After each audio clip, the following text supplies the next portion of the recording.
प्यारे बच्चों, आज मैं तुम लोगों के लिए लाया हूँ एक समुद्री मेढक की कहानी। एक विशाल समुद्र में एक मेढक रहा करता था। एक दिन वह समुद्र से बाहर निकला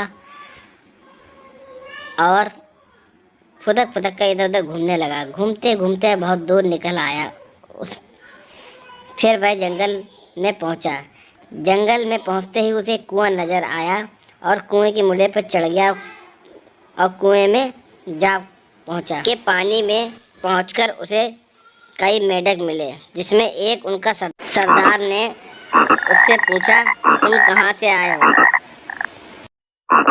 समुद्री मेढक ने उत्तर दिया, महाराज, मैं समुद्र से आया हूँ। कोई समुद्र नहीं देखा था और ना ही समुद्र के बारे में कुछ सुना था। मेढक के सरदार को कुछ समझ नहीं आया। उसने समुद्र क्या होता है? समुद्री मेढक ने बताया, वह स्थान जहाँ पानी ही पानी है, मैं वहीं रहता हूँ, घूमता हूँ, यहाँ आ गया।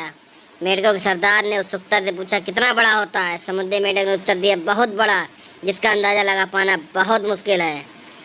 कई भाग तक उछलकर बोला, इतना बड़ा? नहीं, इससे भी बड़ा, समुद्री मेढक ने जवाब दिया। मेढक का सरदार और उछला। उसने आधा कुआं तय कर लिया। फिर बोला, इतना बड़ा? समुद्री मेढक बोला, नहीं, इससे भी बड़ा। फिर मेढक के सरदार ने उछलकर पूरे कुएं की ऊंचाई नाप दी और पूछा, इतना बड़ा? समुद्री मेढक ने हंसते हुए जवाब दिया, इससे कहीं बड़ा, जिसका अंदाजा ही नहीं लगाया जा सकता। इतना बड़ा।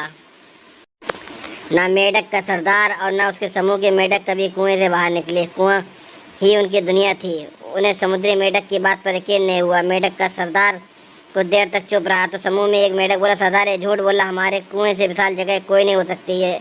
ऐसे झूठे मक्कार मेढक को हम अपने साथ नहीं रह सकते, यहाँ से भगाइए। उसकी देखा देखी अन्य मेढक भी चिल्लाने लगे, इस मेढक को यहाँ से निकालिए, ये झूठा है। सबने मिलकर समुद्री मेढक को कुएं से बाहर निकाल दिया। देखा बच्चों, इस कहानी से हमें क्या सीख मिलती है?